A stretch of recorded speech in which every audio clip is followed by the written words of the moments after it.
From the station working for you, this is Good Morning Indiana, streaming now. It is 5 o'clock here on your Thursday. Good morning to you. I'm Lauren Casey. And I'm Nicole Griffin. Here's what's making headlines on this September 3rd. A surge in COVID cases in the Midwest this morning. New predictions from federal officials and what they say could be contributing to the spread of the virus. The flu season and COVID-19 are about to collide. Working for you, what experts want you to know about a potential twindemic. Grabbing that mask before heading out the door is part of our new normal, and for some people it's impacting their skin. This morning, expert advice on how to prevent and treat maskne. Thanks so much for joining us here at 5 o'clock for Good Morning Indiana. And Nicole, it's great to have you in here for Rafael Sanchez this morning. But first, we want to check in with our Todd Clausen. He's at home this morning monitoring our forecast, and we've got some stuff on radar, Todd. It's not really a quiet morning, but some areas it's quiet. Yeah, you know, we have some minor issues here this morning, as I'll describe them. There's no severe weather. There's no widespread dense fog. We don't have any heavy rain, but we do have some areas of fog and some areas of light rain. That's more of a little bit of an inconvenience, I think, for you more than anything as you get going. And it really just depends where you are. To the north in the gray, that's where we have the dense fog advisory that's in place. To the south, you see the green, and that's where flash flood watches are posted because we have rain to the south and obviously the fog to the north. I'll start you with the fog. Visibility down to just 1/10 of a mile right now in Kokomo, as well as Crawfordsville, 4/10 in Frankfort, a 1/2 mile in Terre Haute. So just give yourself some extra time. And the skies are clear to the north. That's why there's such a sharp cutoff where we're not dealing with visibility issues. That's where you have been dealing with some showers, including Bloomington, which is the view behind your temperatures there. 71 in Bloomington right now, 70 in Indy, as well as Muncie. You see this rain streaming through portions of southern Indiana. That's where it's basically going to stay. So most of central Indiana is done with the rain showers. If you're seeing them right now over towards Greensburg, they're about to come to an end. And then to the north, you see that broken line of showers near Minneapolis. That's a front that's going to come through this evening around sunset. In between everything I just described, it's actually partly cloudy and a pretty nice day for us with temperatures in the 80s. That front will be a welcomed relief from the humidity later on this evening and into your weekend. More on that coming up, Lauren, in just a few minutes. All right, Todd, thank you so much. Looking forward to that. Let's take a look at your roads right now, though, if you are heading out to work or school early this morning. This is I-70 near County Road 700 West to our Aces in the Greenfield area, and you can see traffic here is moving along just fine. There's no crashes, no delays right now around the metro area and around central Indiana to slow down your commute, so that's great news this morning. So federal officials are predicting a possible surge of COVID-19 here in the Midwest. According to FEMA analysis, the percent positivity rate has climbed 0.7% over the last 2 weeks in our region of the country. The report said the outbreaks on college campuses in Indiana and Ohio may be contributing to that spread. And that report comes as more than 1,000 Indiana University students are now under quarantine. Members of 30 fraternities and sororities at IU Bloomington have been instructed to isolate for 14 days. That list has more than tripled in less than a week. Students are being asked to leave the houses and find an alternative place to quarantine. They should return home or to work with their organization to find a suitable location. Last Thursday, IU announced quarantine orders for 8 Greek houses due to a, quote, alarming increase in positive COVID tests. And meanwhile, the Montgomery County Health Department has identified a cluster of COVID cases at Wabash College. In a release on Wednesday, the health department announced 20 new cases of the virus, 14 of which were students of the college. The department says in addition to the common mitigation strategies, Wabash has created a surveillance program to quickly identify students with COVID-19. The program includes random testing and an app used to monitor symptoms of students and staff. Students who test positive are isolated and cared for by staff on campus rather. Close contacts are then identified through a contact tracing, and most cases they're sent home to quarantine. Taking a look now at the latest statewide coronavirus numbers from the Department of Health, the number of Hoosiers who've tested positive for COVID-19 is now 95,750.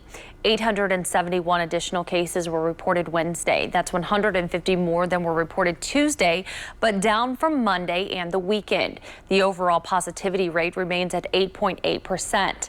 The state also reported an additional 13 deaths. More than 3,100 Hoosiers have now died with the virus. And today we expect to get an update on Marion County numbers. Mayor Joe Hug said, and Marion County Public Health Director Dr. Virginia Kane will give an overview of the COVID-19 picture, as well as an update a few aspects of current restrictions. You can watch that live at WRTV.com and on the WRTV News app at 10:30 this morning. Every year around this time, doctors start to share warnings about the upcoming flu season, and this year experts say those warnings are more important than ever. Yeah, health officials are hoping to avoid what they're calling a twindemic, as the flu and COVID-19 could spread at the same time. Our own Alyssa Donovan is joining us live this morning with what you need to know. Alyssa, good morning.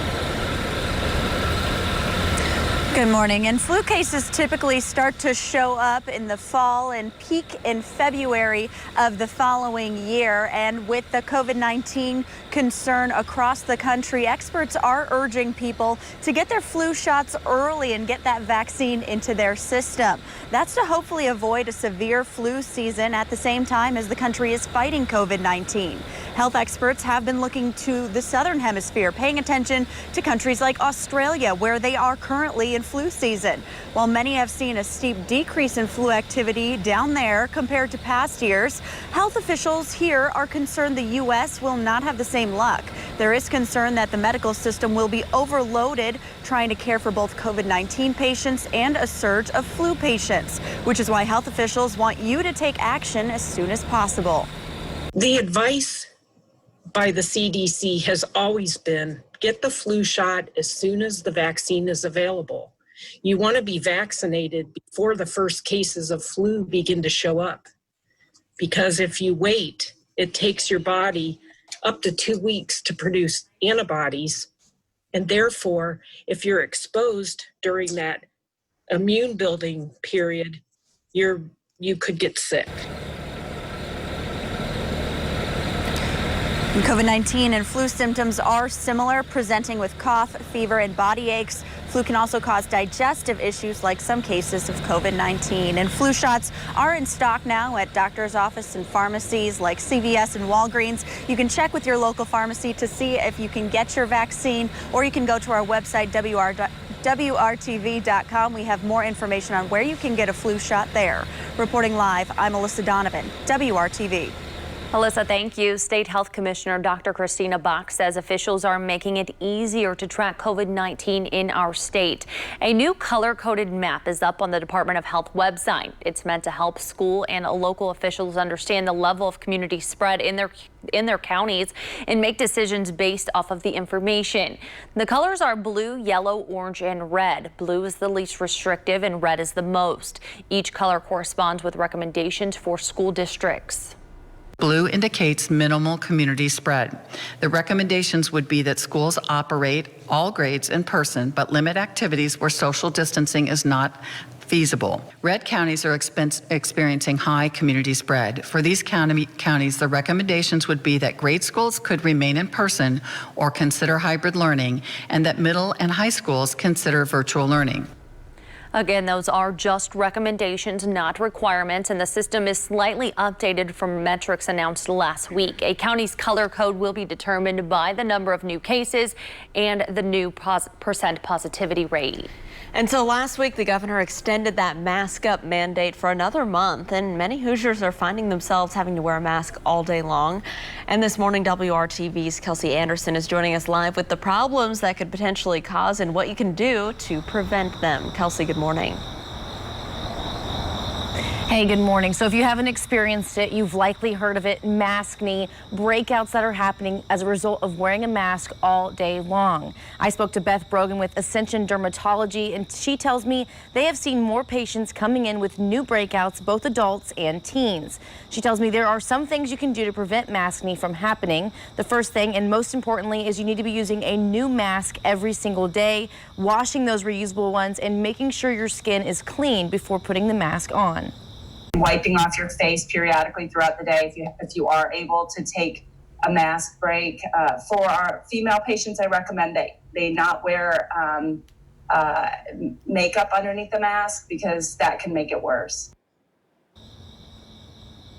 Brogan says any over-the-counter products that work for regular acne will, of course, work for maskne, but nothing is an overnight fix, and you just need to be patient. Now, the governor's mask mandate is set to expire on September 27th, and Brogan says using a 100% cotton mask like this one is going to be less likely to cause those breakouts. Reporting live, Kelsey Anderson, WRTV. All right. Thank you there, Kelsey. As you walk out the door this morning, obviously you need to have your mask. Some of you may want to have the umbrella as well, as we're dealing with some rain showers across southern portions of central Indiana. The good news is if you don't have to walk out the door right now and you can wait an hour or so, most of the showers should be out of the area. They've come to an end already in Bloomington, but still some light rain over towards Richmond, down to Greensburg, into Rushville, as well as Shelbyville. To the north, we are dealing with patchy dense fog, where there's actually a dense fog advisory that is in place for many counties. You see shaded there in gray. It does not include Indianapolis. Here you're dealing with no rain, but visibilities that are down below 1 mile. So give yourself some extra time. So those are the two issues this morning as you head off to work. As you come home, sky should be partly cloudy. So it does turn into a decent day for us. And then we'll have some additional rain chances later on this evening as we get closer to sunset as a cold front approaches. We'll break that down for you and talk about the changes it brings as we head into your weekend coming up in just a few minutes. All right, Todd, thank you. Well, the NCAA just announced a major round of furloughs. And up next, who's affected and how long this cost-cutting move is expected to last. Joe Biden and his wife Jill will head to Kenosha, Wisconsin today to meet with community leaders and the family of Jacob Blake. Straight ahead, why he says his visit will be much different than President Trump's. It's 5:11. You're watching Good Morning Indiana. Stay with us.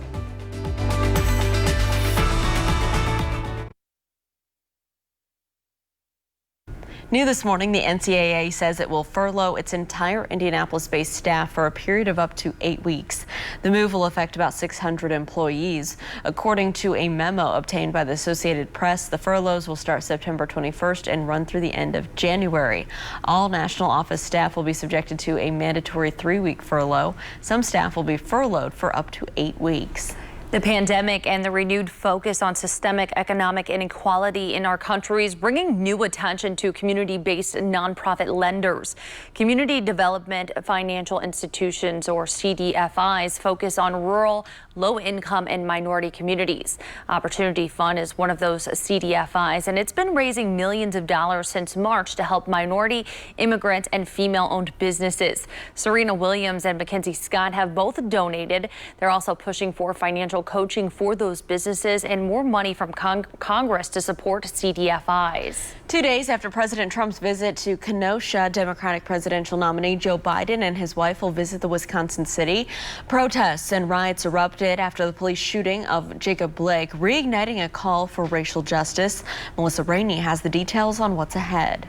Citing overwhelming requests from Democratic leaders, Joe Biden and his wife Jill will head to Kenosha, Wisconsin Thursday. There's been overwhelming requests that I do come because what we want to do is we got to heal. We got to put things together, bring people together. Biden's visit comes on the heels of President Trump's earlier this week.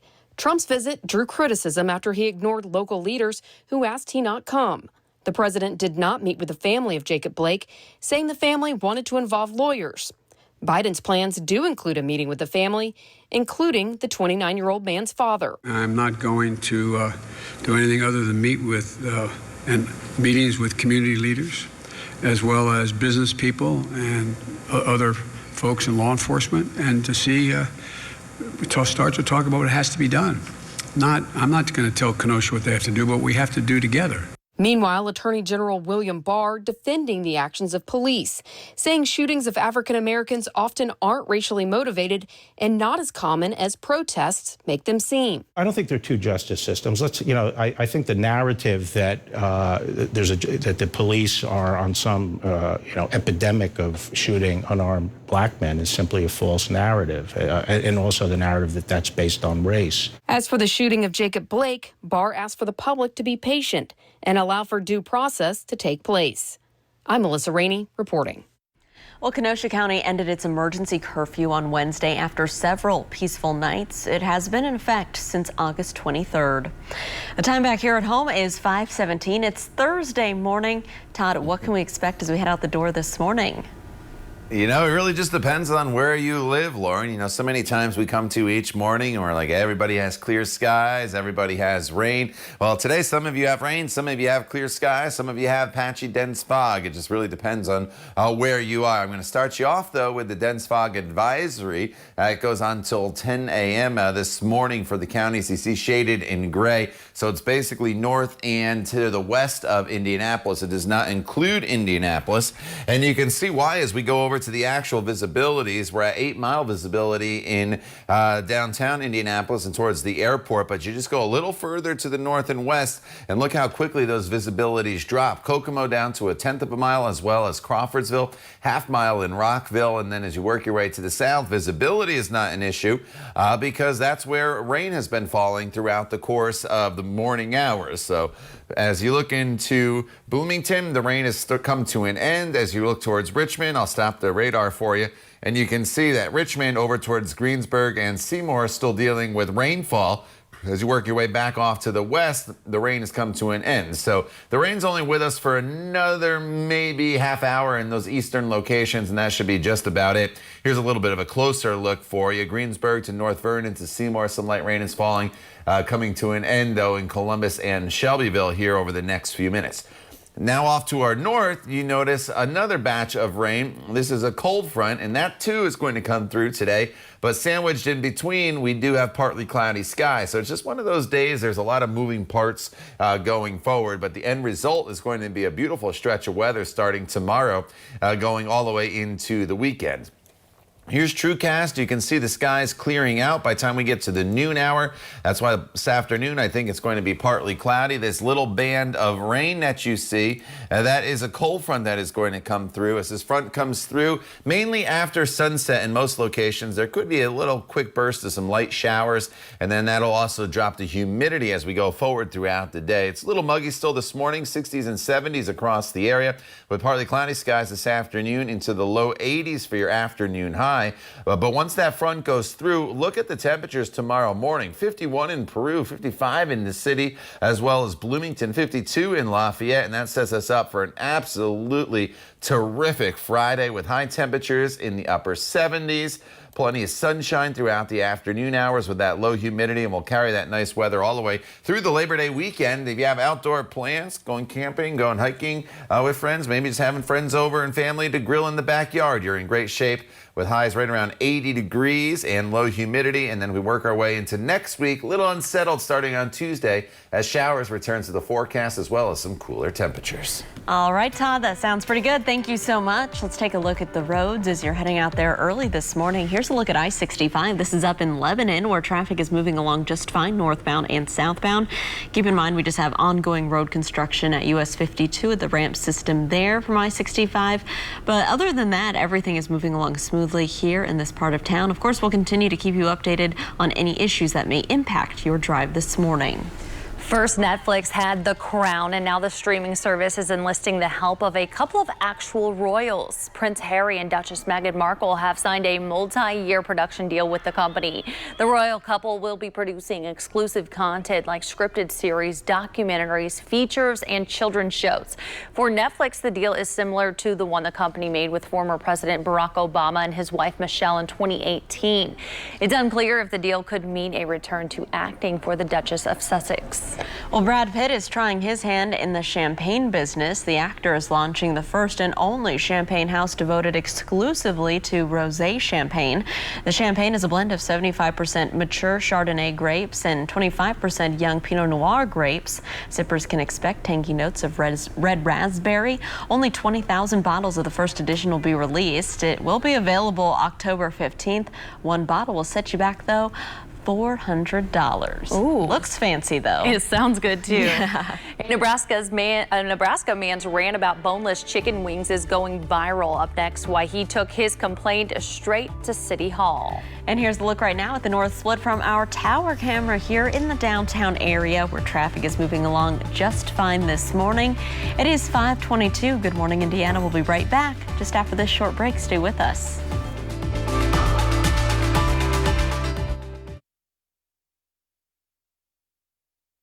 So a Nebraska man has a bone to pick with the term boneless chicken wings. This week, he took his complaint to City Council. Andrew Christensen says it's a topic he's thought about for weeks after eating what he calls the proper chicken wings. Monday, he made an impassioned plea to the Lincoln City Council, which has since gone viral. Boneless chicken wings are just chicken tenders, which are already boneless. I don't go to order boneless tacos. I don't go and order boneless club sandwiches. I don't ask for boneless auto repair. I propose that we rename boneless wings in the city of Lincoln. We can call them buffalo-style chicken tenders. We can call them wet tenders. We can call them saucy nugs or trash. We can take these steps and show the country that where we stand and that we understand that we've been living a lie for far too long. And we know it because we feel it in our bones. Well, as of now, Andrew remains pretty saucy since City Council hasn't responded yet. He says he plans to push his agenda nationwide and check the prospects of running for president because, quote, we need a candidate that's bipartisan that people can get behind. He makes a good point. He does make a good point. I don't know. Oh, man. I'm more of a flats girl. I love the flats. Okay. I like boneless. I'm not a big bone-in wing Really? person, Okay. So. Yeah. I like them all. I'm not gonna lie. It doesn't matter to me. Give 'em I to like me. the drumstick. I like the flats, the boneless. I just make them spicy and I'll eat them. That's Right. all I can say. All right, outside right now we're dealing with a little bit of dense fog in northern locations. That's where we have a dense fog advisory. Rain showers to the south are coming to an end. So those are the two issues we have this morning. And there's going to be a little bit of lingering cloud cover here this morning, but it actually turns into a pretty decent day for us across the area. Temperatures will be near 78 by the noon hour. And as we get past the noon hour into the afternoon, that's when we'll see more and more in the way of sunshine appearing. So it turns into a partly cloudy day for us with a temperature that climbs up into the low 80s. A cold front does arrive tonight, but not until around sunset. So that's good timing for any outdoor activities you have this afternoon. That cold front, though, ushers in a great stretch of weather that'll be with us all the way through the holiday weekend. We'll talk more about that coming up when Good Morning Indiana continues right here on WRTV. The time now is 5:28. Stay with us. We're back in just a couple minutes.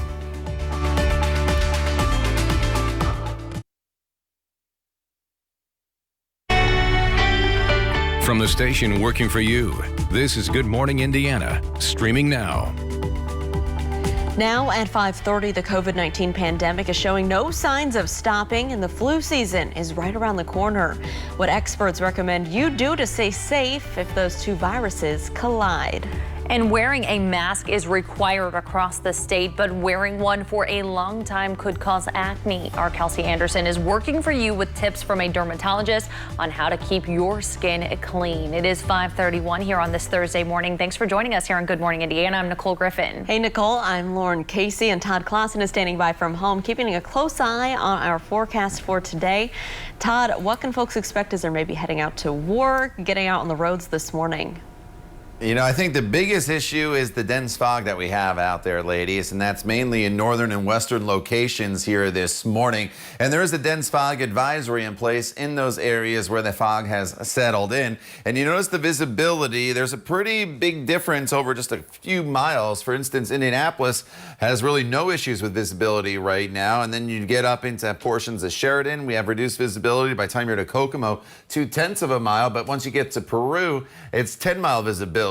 So it's a fine line where the fog is and where it isn't, and it has to do with the cooler temperatures and clear skies to the north. 0.3 of a mile in Crawfordsville, half mile in Rockville. Here is that dense fog advisory in the counties in gray. The green counties that are filled in to the south, that's where we have flash flood watches as some rain continues to move right along the Ohio River. 60s and the 70s this morning, cooler to the north with the fog in Kokomo at 63 compared to 71 in Bloomington. The rain showers continue to make their way out of the area. That's the good news. They won't be an issue for us much longer. And then going forward throughout the day, we'll actually thin the clouds pretty quickly this morning, and we'll be left with partly cloudy skies throughout much of the afternoon with a high temperature of 83 degrees. There are some rain showers that re-enter the forecast closer to sunset. More on that coming up in just a few minutes. Lauren. All right, Todd, thank you. Let's take a look at traffic as you're heading out on the roads this morning. This is a live look north of the downtown area at I-65, a view near 30th Street. Street, where traffic's starting to pick up a little bit, both northbound and southbound.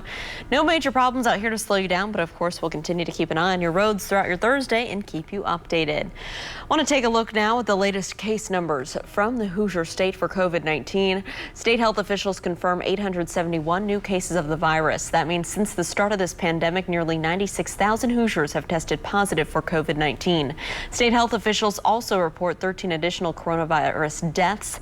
Since March, more than 3,100 Hoosiers with the virus have died. Let's take a closer look at how the virus is impacting hospitals here in the state of Indiana. This morning, nearly half of the state's ICU beds are being used by patients who do not have the coronavirus. Patients with the virus are using a little more than 10% of the ICU beds. At this hour, 40% of Indiana's beds are open, along with 82% of the state's ventilators. This morning, the state is releasing a new tool to help local leaders determine whether to learn remotely or in person. It's a color-coded map depicting the levels of community spread in Indiana's counties. The colors are blue, yellow, orange, and red. Blue is the least restrictive and red is the most. A county's color code will be determined by the number of new cases and the percent positivity rate, and corresponds with recommendations for school districts. Blue indicates minimal community spread. The recommendations would be that schools operate all grades in person, but limit activities where social distancing is not feasible. Red counties are experiencing high community spread. For these counties, the recommendations would be that grade schools could remain in person or consider hybrid learning, and that middle and high schools consider virtual learning. Again, those are just recommendations, not requirements. The system is slightly updated from metrics announced just last week. Well, Indiana schools will continue to get their funding during the COVID-19 pandemic after a few weeks of uncertainty. On Wednesday, the State Board of Education voted to alter its funding formula. The updated formula will count those virtual students the same as in-person students for funding purposes. Usually, the virtual students only count for 85% of the standard funding. That means that schools operating virtually because of COVID-19 were at risk of not getting their full amounts. Another student count will happen in February when the state plans to return to its normal funding formula. A student staple at Purdue announced it is closing its doors for good because of COVID-19. According to the university student paper, the exponent, the owners of the Neon Cactus, terminated their lease after 28 years. The popular nightclub was the home for many generations of college memories, dancing, singing, and the brightly colored cactus cups. Within an hour of the announcement, one person started a GoFundMe page to try to bring the bar back. Well, with all of the focus on COVID-19, it is easy to forget that another respiratory illness could soon be a concern here. And Nicole, that is the flu. Yeah, experts are warning if there are rises in cases of both the flu and COVID-19 at the same time, we could face what they are calling a twindemic. Our Alyssa Donovan is live this morning with the information that you need to know. Alyssa.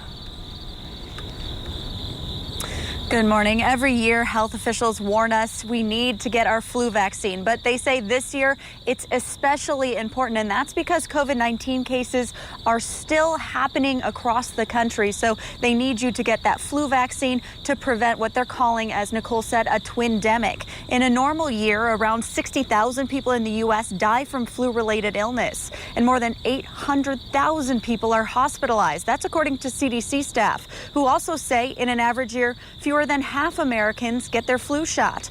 The hope is this year more people will step up and get the vaccine to prevent a surge in flu patients at local hospitals where staff are still working to help COVID-19 patients. If enough people get vaccinated, we can reduce the number of flu cases and therefore reduce the burden that's already placed on the hospitals by the pandemic. In preparation for what they are hoping is an increase in people seeking flu vaccines, public health officials are getting their hands on millions of extra flu vaccine doses this year to ensure everyone who wants a flu shot can get one. And several local pharmacies have already put up their signage saying that we have the flu vaccine, come get your flu shot. So check with your local pharmacy if you do want to get yours nice and early this year, or you can go to WRTV.com. We have details on where you can get a flu shot there. Reporting live, I'm Alyssa Donovan, WRTV. Alyssa, thank you. So last week, the governor extended that mask up mandate for another month, and many Hoosiers are finding themselves having to wear a mask all day long. So this morning, WRTV's Kelsey Anderson is joining us live with some problems that could potentially cause and what you can do to prevent them. Hey, Kelsey. Hey, good morning. So mask acne, or some people are calling it just maskne, is something a lot of us are dealing with right now because we're having to wear these masks everywhere we go, whether it be to work, to the gym, or to the grocery store. And they are causing some problems on our faces, but there are some things you can do to prevent it. The mask acne is really from just the occlusion of the mask and the dirt and the sweat and the oil that builds up underneath the mask. Beth Brogan works at Ascension Dermatology. She says they saw a rise in maskne earlier this year in healthcare workers. Now I'm seeing it more in teenagers and younger school-age kids who've been wearing their masks to school. Obviously, wearing a mask for a long period of time can make you prone to maskne. And Brogan says starting with a clean face and a clean mask are the first steps to preventing it. To cleanse your face every morning with maybe a soap-free cleanser or something like that. Maybe prevent to the oil and buildup, maybe wiping off your face periodically throughout the day if you are able to take a mask break. For our female patients, I recommend they not wear makeup underneath the mask because that can make it worse. She tells me any over-the-counter products you use for regular acne will work for maskne, but she says you need to choose something that's mild. Unfortunately, there's no quick fix though, so you should know that any of those medicines that say they're going to be quick are probably not, and you want to use things that are gentle because you don't really want to strip the skin.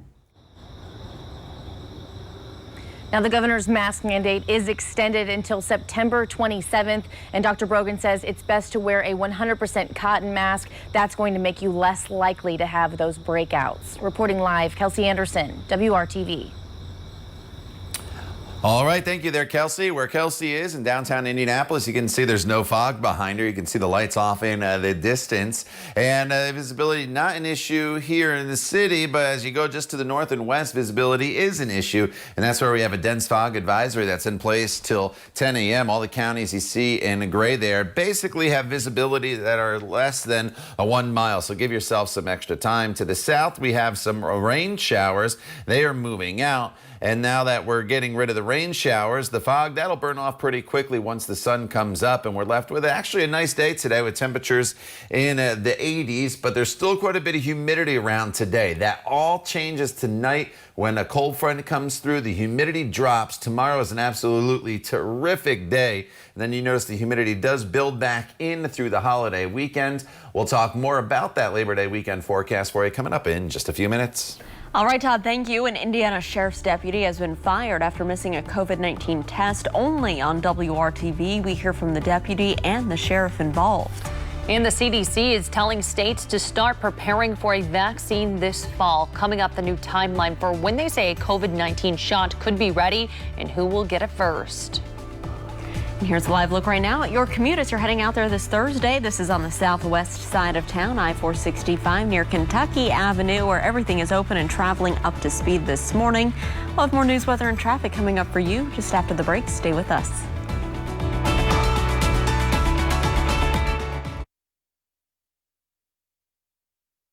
Welcome back. This morning, the CDC is asking states to begin preparations to distribute a potential coronavirus vaccine as soon as next month. The CDC is offering plans on how to distribute a vaccine and who should get it first. Healthcare and essential workers, long-term care facility residents, and national security populations are at the top of that list. This does not mean the CDC thinks a vaccine will be approved in less than 2 months. The government is hoping, though, to remove any stumbling blocks ahead of time. A Boone County deputy can appeal a decision to fire him over a missed COVID-19 test. On Wednesday, a merit board voted to terminate Tobias Shepard. Shepard told the merit board he had a vacation planned during his scheduled test. He reached out to leadership saying he would be gone and asked to reschedule. Officials granted his request, but say they assumed Shepard was going out of state.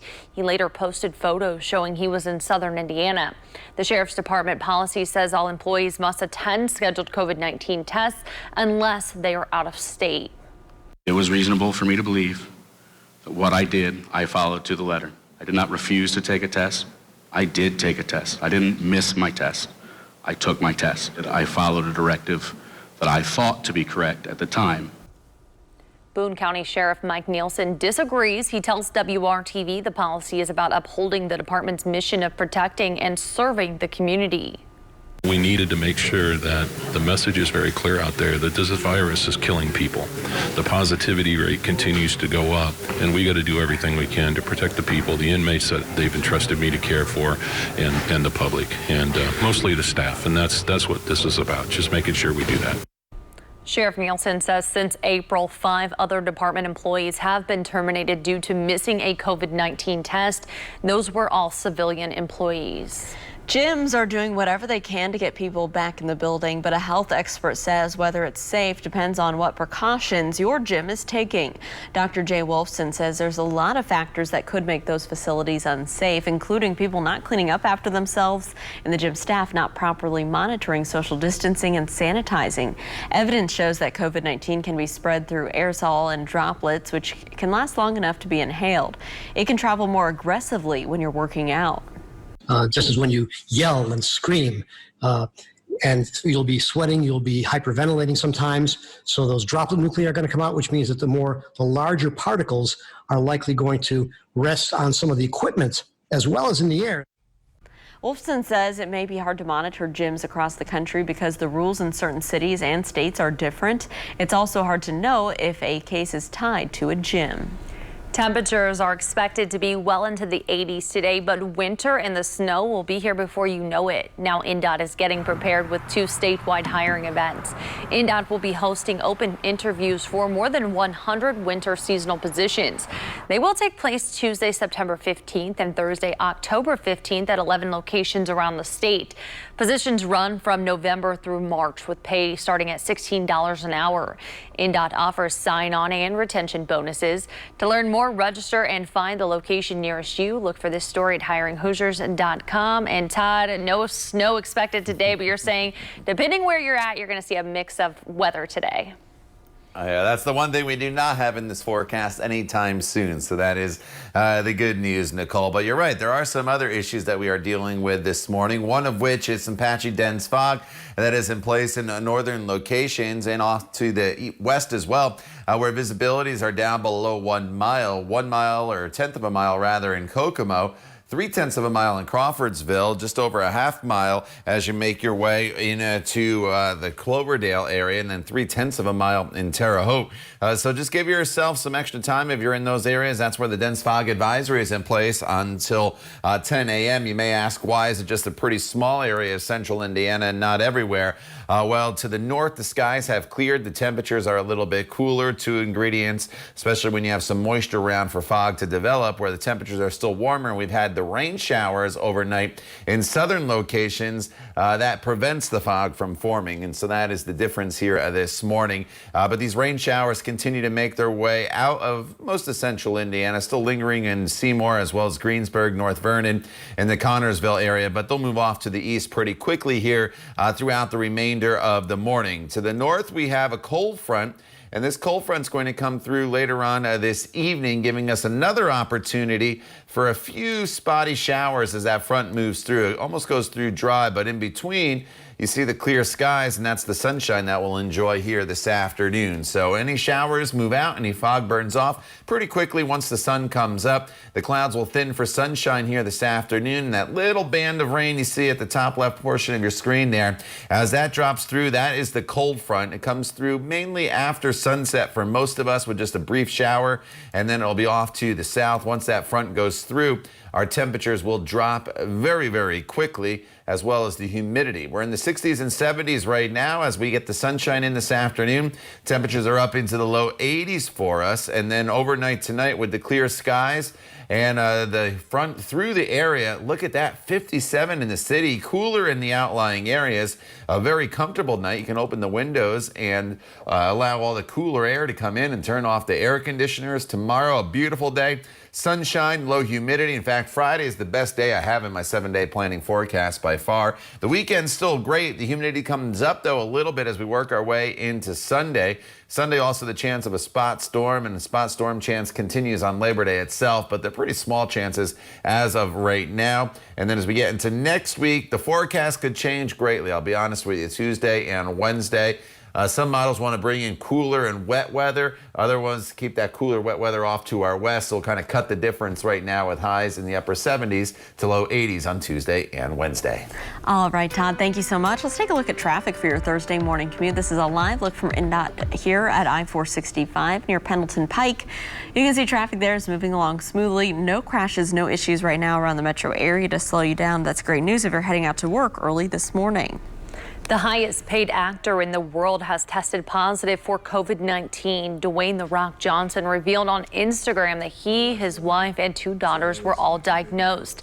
In the video, he said his family got the test results more than 2 weeks ago and have now recovered. He called the disease one of the most challenging things they've had to endure as a family. We are counting our blessings right now because we're well aware that it isn't always the case that you get on the other end of COVID-19 stronger and healthier. I have had some of my best friends have lost their parents, their loved ones to this virus that is so incredibly relentless and unforgiving, and it is insidious. We are counting our blessings, but we are good. Well, Johnson said they caught the virus from close family friends who have been taking precautions as well.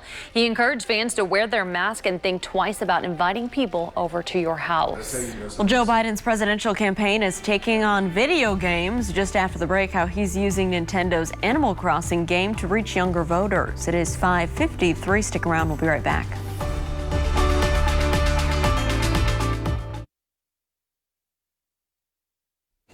Joe Biden and Kamala Harris are taking their campaign for the White House virtual starting this week. Yard signs for their campaign are available on the popular video game Animal Crossing. The game has been a huge success for Nintendo, and the Biden campaign is attempting to take advantage of its reach. There are 4 yard signs players can choose to put up on their island: a Biden-Harris logo, a Team Joe logo, a Joe Pride logo, and an aviator's image. The Trump campaign is not currently offering signs in the game, and this is not the first time a candidate has used video games to reach voters. Hillary Clinton's campaign held an event at a Pokestop in Ohio as part of the game Pokemon Go. Todd. All right, Nicole, as you walk out the door this morning, southern locations dealing with a little bit of rainfall. It's moving out, though. That is the good news. Not too much of a concern for us going forward throughout the rest of the morning. To the north, up towards Lafayette, Logansport, Kokomo, you have the dense fog advisory that's in place. Where the fog is in place, temperatures are cooler. We're in the low 60s compared to the 70s where we've had the rain showers. The fog comes to an end once the sun comes up. The rain moves out this morning, and then partly cloudy skies here this afternoon with a temperature of 83. So just be a little bit patient. It turns into a pretty nice day for us across the area. The time now, 5:57. Stay with us. We're back at the top of the hour right here on WRTV.